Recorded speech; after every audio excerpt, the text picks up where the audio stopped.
सबका साथ, सबका विकास,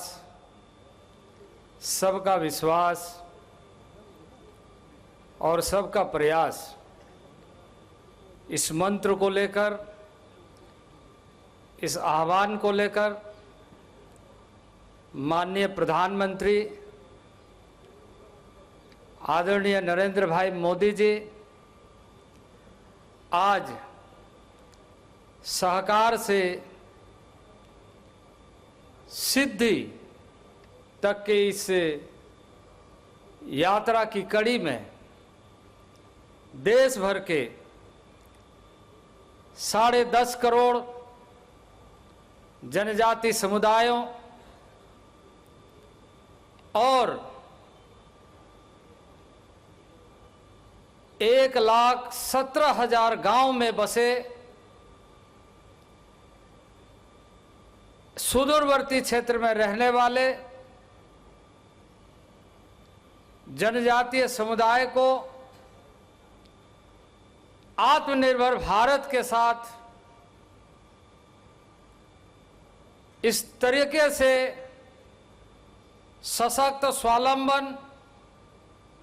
सक्षम, समर्थ बनाने की एक अभूतपूर्व योजना के दृष्टि से आयोजित इस आदि महोत्सव में आपने देश भर के जनजातीय कला, संस्कृति,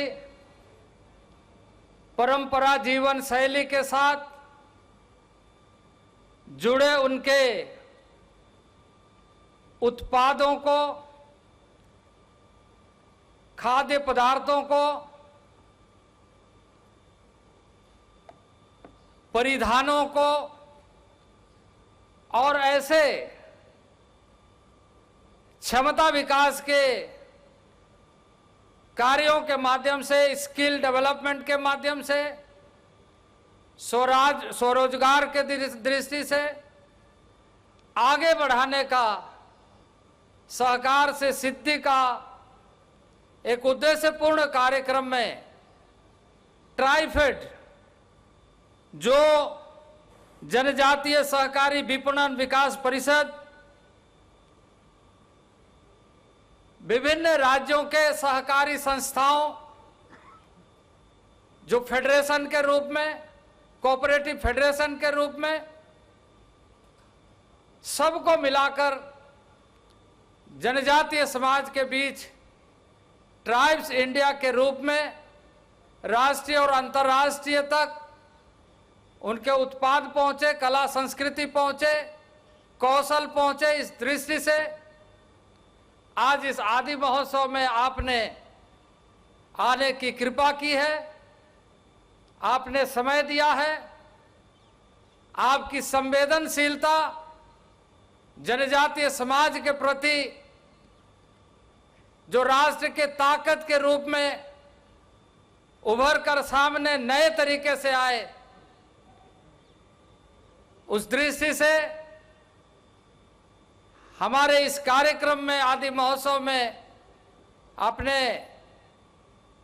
आकर हमारा और देश के समस्त आदिवासियों का गौरव को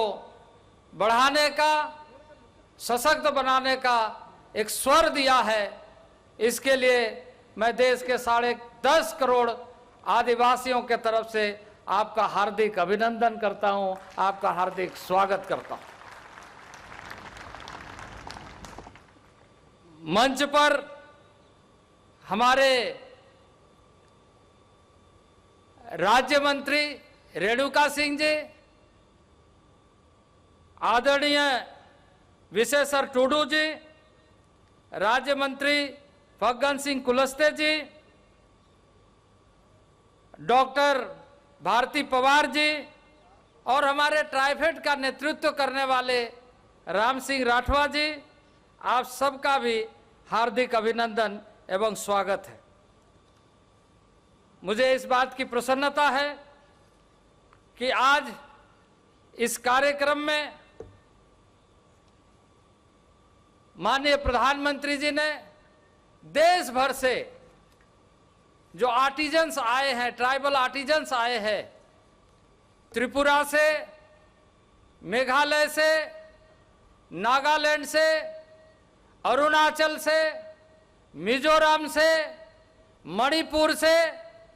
पश्चिम बंगाल से, झारखंड से, छत्तीसगढ़ से,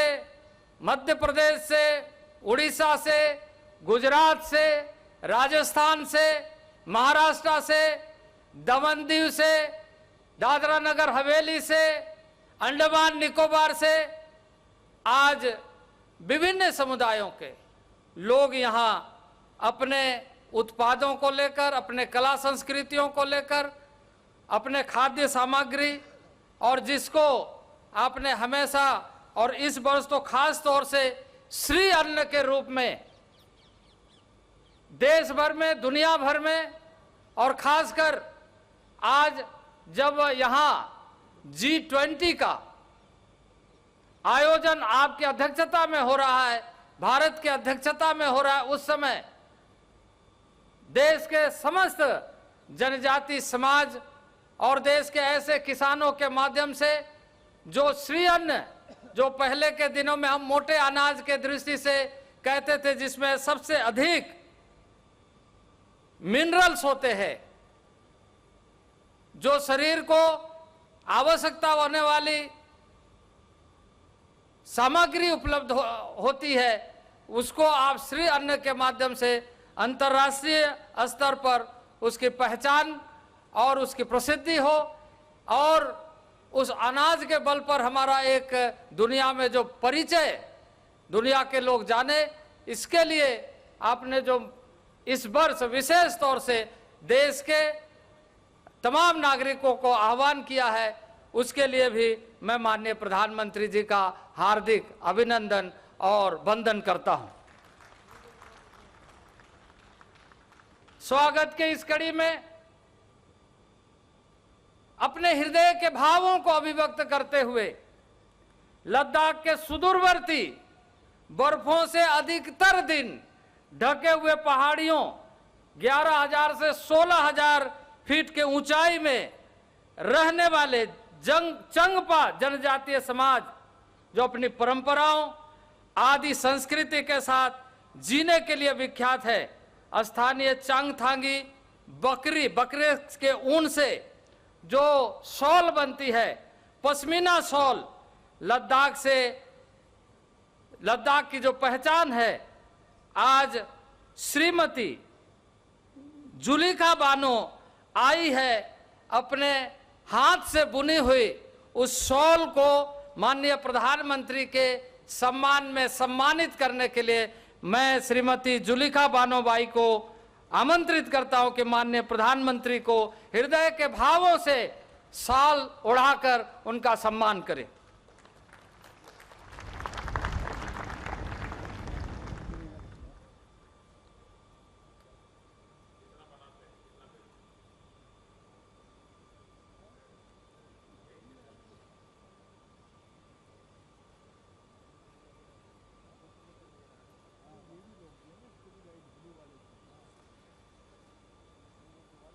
भारत की जीवन पद्धति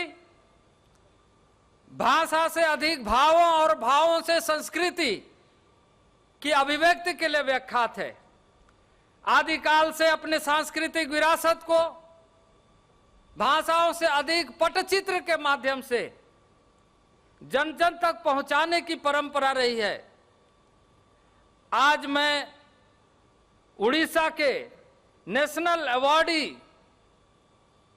राष्ट्रीय पुरस्कार से सम्मानित रामेश्वर मुंडा जी, जो ताड़पत्र पर भगवान कृष्ण के जन्म से लेकर द्वारकाधीश की यात्रा का वृत्तांत पटचित्र के माध्यम से वर्णित किया है। भारत की संस्कृति में ताड़पत्र और भोजपत्र में जो वैदिक काल की ऋचाएं हैं, उसको लिख करके लोग जीवन में अलंकार करते हैं। उसी तरीके से ताड़पत्र में चित्र बनाकर अपने पूरी ऐतिहासिक, धार्मिक आध्यात्मिक चिंतन को प्रस्तुत करते हैं, वैसे एक ताड़पत्र पर भगवान कृष्ण के जन्म से लेकर वृतांत को विस्तृत रूप से पटचित्र में प्रस्तुत करते हुए द्वारकाधीश तक की यात्रा की वृतांत वर्णित है। मैं श्री रामेश्वर मुंडा जो उड़ीसा से आए हैं, मैं उनसे आग्रह करूंगा कि वो स्वनिर्मित अपने से बनाए हुए ताड़पत्र में श्री कृष्ण के वृतांत के पटचित्र उन्हें समर्पित करें।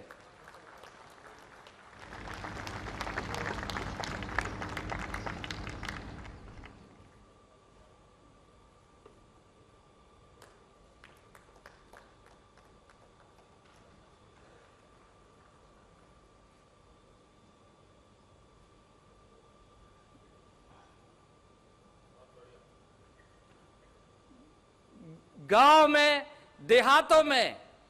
शास्त्र को ताड़पत्र में इस ढंग से रखा जाता है। यही चित्र माननीय प्रधानमंत्री जी को दिया गया है।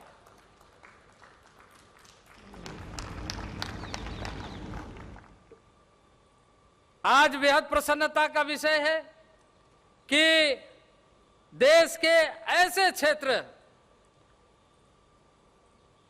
अबुझमाड़ और बस्तर, छत्तीसगढ़ का वो इलाका, अविभाजित मध्य प्रदेश का इलाका, जहां आदिकाल से परंपरागत ढंग से अपनी प्रस्तुति, अपनी जीवन पद्धति को, अपनी खुशी को इजहार करने की जो पद्धति है, उसको ढोकरा धातु शिल्प के माध्यम से, कांस्य के माध्यम से प्रस्तुत करने की पुरानी पद्धति रही है। यहाँ की पारंपरिक मड़िया मदीन जोड़े यानी सामूहिक नृत्य का गीत अपने खुशी का इजहार करने की एक पद्धति को प्राकृतिक जीवन आनंद की प्रस्तुति नृत्य गीत के माध्यम से, उस धातु के माध्यम से प्रस्तुत किया गया है। मैं शिल्पकार अविनाश अधमची, जिन्होंने इसे अपने हाथों से बनाया है, और न केवल हाथों से इसे बनाया है बल्कि माननीय प्रधानमंत्री के लिए वो इस धातु शिल्प के माध्यम से अपनी भावों की अभिव्यक्ति की है कि जंगलों में किस तरीके से सुदूरवर्ती क्षेत्र में रहने वाले जनजाति समाज तमाम तरह के चुनौतियों का मुकाबला करते हुए खुशी से कैसे जीवन यापन करने की शक्ति रखते हैं। वो अपने हाथों से बनाई गई मूर्ति मड़िया मादीन जोड़े की नृत्य की मूर्ति मैं निवेदन करता हूं अविनाश आदमची, जिसे कि वो अपने हाथों से माननीय प्रधानमंत्री जी को प्रस्तुत करें।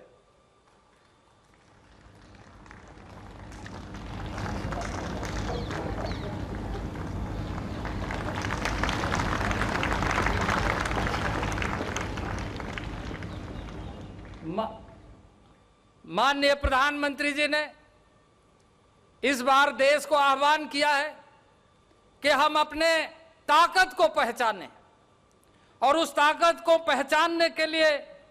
रागी, मड़वा, कुटकी, कोदो जैसे उत्पाद जिसमें आयरन, कैल्शियम, मैग्नीशियम, विटामिन की प्रचुर मात्रा है,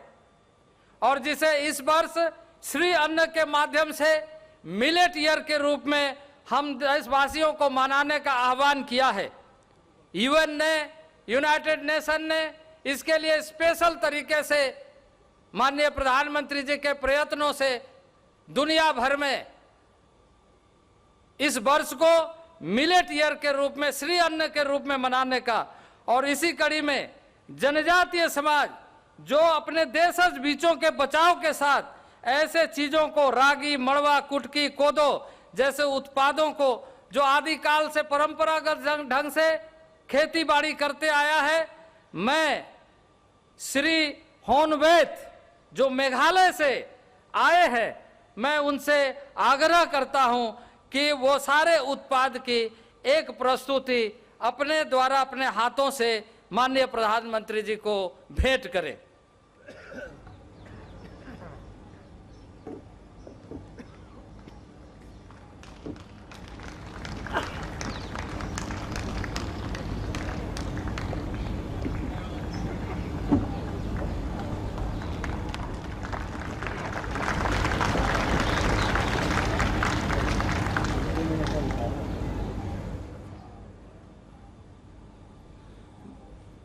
माननीय प्रधानमंत्री जी देश के जनजातीय लोगों के जीवन में शिक्षा, स्वास्थ्य, स्वरोजगार जैसे विभिन्न ऐसे कार्यक्रमों के माध्यम से लगातार देश के सुदूरवर्ती, जैसे मैंने जो पिछले 8 वर्षों में, जो 75 वर्षों में नहीं हुए, पिछले 8 वर्षों में अब इन्हीं 8 वर्षों में 500 से अधिक विभिन्न ब्लॉक स्तर पर एकलव्य मॉडल रेसिडेंशियल स्कूल बनाए जा रहे हैं और पिछले 2 साल में कई स्कूल बन करके तैयार हो गए हैं। मैं एकलव्य मॉडल रेसिडेंशियल स्कूल के बच्चों से खड़े होकर हाथ ताली देकर माननीय प्रधानमंत्री जी का हार्दिक स्वागत करें। जितने भी एकलव्य मॉडल स्कूल के बच्चे यहां पर आए। इसी तरीके से स्वास्थ्य के क्षेत्र में, जनजातीय क्षेत्र में जो विशेष तरह से कई तरह की समस्याएं हैं, उन समस्याओं को जो वंशानुगत तरीके से फैली हुई, उसके लिए इस बजट में खास तौर से माननीय प्रधानमंत्री जी ने इस संकल्प के साथ कि जब हम अमृत महोत्सव मना करके अमृत काल में प्रवेश कर रहे हैं, तो हमारा संकल्प 2047 में जनजातीय क्षेत्रों में वंशानुगत तरीके से जो समस्याएं पिछले वर्षों से चली आ रही है, वो समाप्त होना चाहिए। इस बजट के माध्यम से विजन के साथ माननीय प्रधानमंत्री जी ने आह्वान किया है और मैं जनजाति मंत्रालय के तरफ से इस कार्यक्रम को विशेष तौर से माननीय प्रधानमंत्री जी ने जिस तरीके से रुचि लेकर के किया है, उसके लिए मैं पूरे देश के जनजाति समाज के तरफ से आभार व्यक्त करना चाहता हूं। स्वरोजगार का आपने देखा, पेन इंडिया प्रोग्राम किस तरीके से चल रहा है पूरे देश में। सबका साथ, सबका विकास, सबका प्रयास, सबका विश्वास, गरीब, दलित, पिछड़े, आदिवासी की आकांक्षाओं को कैसे पूरा किया जाए, इस पर काम चल रहा है। और खास तौर पर पिछले कई वर्षों में, पिछले 8 वर्षों के कालखंड को जब हम देखते हैं, उस समय और आज के अगर 2023-24 के बजट को देखते हैं, तो जमीन और आसमान का अंतर दिखाई देता है। विकास की दृष्टि से 8 वर्षों में जनजातीय क्षेत्रों में प्रधानमंत्री आवास योजना, उज्ज्वला योजना, नल का जल योजना, ऐसे विशेष योजनाएं जहां प्रारंभ हुई है, वहीं राज्यों के साथ मिलकर के स्वरोजगार के दृष्टि से इस तरह के कार्यक्रमों को आगे बढ़ाया जा रहा है। 2013-14 में जहां हमारा बजट मात्र 4,295 करोड़ था, आज 2023-24 में बढ़कर 12,461 करोड़ हो गया है। और यदि एसटीसी को यानी पूरे मंत्रालय के साथ पूरे सभी मंत्रालयों के जो ट्राइबल बजट है, वो इस बार 1,12,000 करोड़ रुपया जनजातीय क्षेत्रों के विकास के लिए विशेष तौर से दिया गया है। माननीय प्रधानमंत्री जी ने आज जैसे 4-5 ऐसे स्टॉल पर गए जहां स्पेशली जिसको हम कहते हैं vulnerable, particularly vulnerable tribal group, PBTG, माननीय प्रधानमंत्री जी ने प्रधानमंत्री पीबीटीजी प्रोग्राम आगामी 3 वर्षों के लिए स्पेशल कार्यक्रम 15,000 करोड़ का प्रारंभ करने का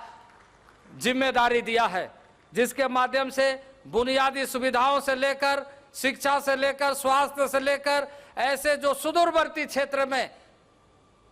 जहां तक लोग नहीं पहुंचे, वहां पर प्रधानमंत्री के द्वारा इस कार्यक्रम के माध्यम से सारी चीजें पहुंचे, इस संकल्प के साथ प्रारंभ किया जा रहा है। तो मैं आज इस बात के लिए कि माननीय प्रधानमंत्री जी लगातार जनजातीय क्षेत्रों और उसके संस्कृति को बढ़ावा देते हुए जो आजादी के संघर्षों में वैसे जो लोग अपनी जमीन, अपनी मिट्टी, अपनी भारत माता के लिए आहुति दिया, उनके लिए सम्मान कैसे बढ़े, उनको कैसे ढूंढे जाए, उसको कैसे खोजे जाए, वो जो भूले बिसरे लोग हैं उनको कैसे इतिहास के पन्नों में फिर से लाया जाए। आदिवासी संग्रहालय, जनजाति संग्रहालय का निर्माण पूरे देश भर में सभी राज्यों में हो रहा है। और सबसे बड़ी बात है कि स्वतंत्रता सेनानी भगवान बिरसा मुंडा के जन्मदिन को आज देशवासी और खासकर जनजातीय समाज गौरव दिवस के रूप में मना रहा है। और इस बार जिस तरीके से 15 नवंबर को जनजाति गौरव दिवस का उत्सव मनाया गया, वह उत्सव अभूतपूर्व तरीके से पूरे देश ही नहीं बल्कि दुनिया के लिए सोशल मीडिया में जिस तरीके से उनको प्रसिद्धि मिली, उस कार्यक्रम को अभूतपूर्व रहा। इसके लिए भी माननीय प्रधानमंत्री जी को मैं हृदय की गहराइयों से आभार व्यक्त करना चाहता हूं कि इस तरह से जनजातीय समाज के मान प्रतिष्ठा और उनके पूर्वजों को जिन्होंने देश के लिए अपनी आहुति दी, उसको सम्मान देने का काम किया है। इसी के साथ साथ ही देश में आज दुनिया के लिए उदाहरण बन गया है कि अब वो देश है जिस देश में वास्तविक रूप से जो मदर ऑफ डेमोक्रेसी हम कहते हैं, लोकतंत्र के जो जननी है, लोकतंत्र की जननी भारत, उसको नए तरीके से दुनिया में प्रस्तुत किया है माननीय प्रधानमंत्री जी के नेतृत्व में। जब देश के एक सुदूरवर्ती गांव में पली बड़ी महिला संथाली जनजाति समाज की आज देश के सबसे सर्वोच्च नागरिक का सम्मान राष्ट्रपति पद पर सुशोभित हो रही। आजादी के 75 वर्ष में 2014 के बाद देश को ऐसा नेतृत्व मिला है जहां न केवल आदिवासी समाज, जनजाति समाज, बल्कि देश पूरा गौरव कर रहा है और देश आत्मनिर्भर भारत बनने की दिशा में आगे बढ़ रहा है। आत्मनिर्भर भारत बनने की दिशा में आदिवासी जनजाति समाज पीछे न रहे, प्रधानमंत्री की हमेशा चिंता रहती है, हमेशा उसके बारे में योजनाओं का सूत्रण कैसे हो रहा है उसकी जानकारी लेते रहते हैं, हमें निर्देशित करते रहते हैं। और इसलिए मैं आज हृदय के गहराइयों से उनका स्वागत करते हुए, अभिनंदन करते हुए, मैं 10.5 करोड़ जनता की ओर से मैं पुनः हार्दिक आभार व्यक्त करता हूं। अभिनंदन वंदन करते हुए, स्वागत करते हुए मैं अपने वाणी को विराम देता हूं। बहुत बहुत धन्यवाद।